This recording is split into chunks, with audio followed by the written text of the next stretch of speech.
Hello, and welcome to For the Love of Nature, a podcast where we tell you everything you need to know about nature and probably more than you wanted to know.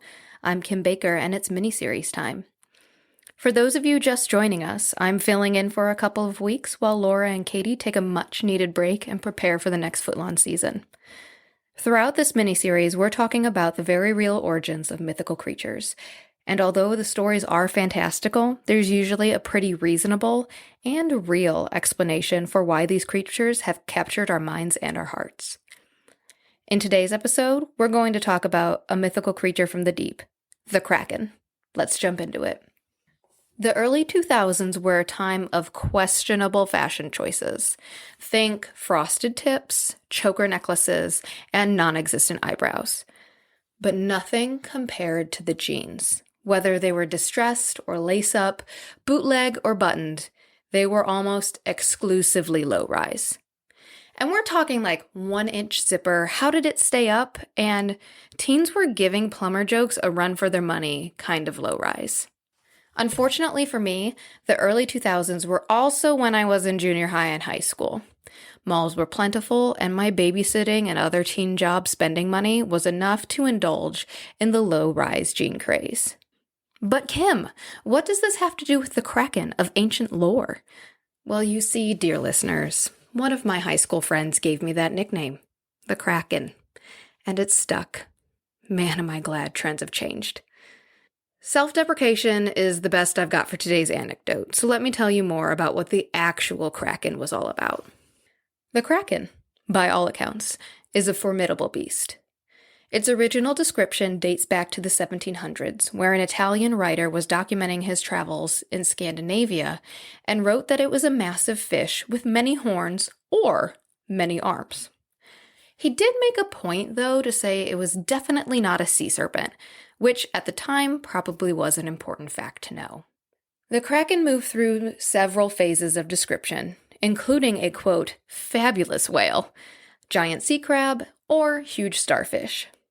By 1801, what we today think of as the Kraken came to light, namely, a large cephalopod-type creature, usually an octopus or squid, gigantic, horns, claws, and other spicy bits optional, capable of destroying large ships and killing many a sailor. Some accounts of the Kraken's size was, quote, miles long, end quote. I don't know about you, but that gives me the fish was this big vibes. But what do I know? I wasn't a 19th century sailor.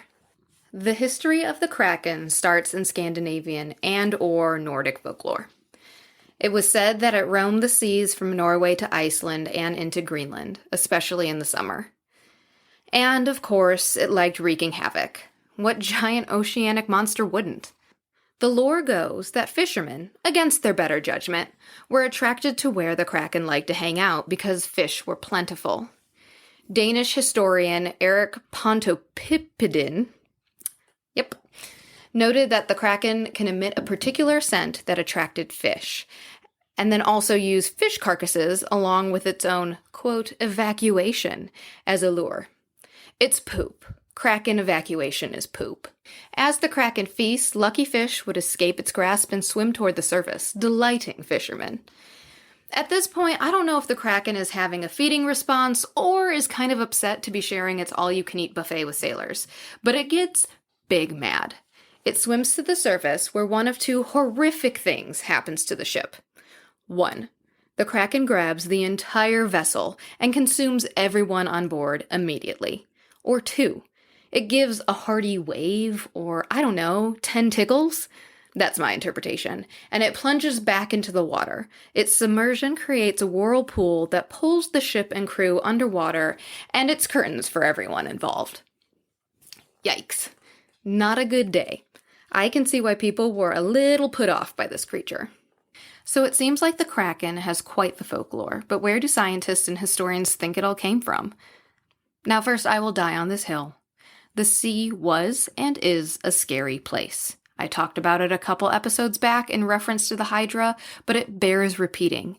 It's 2023, and we only know a sliver of what's out there in the ocean right now.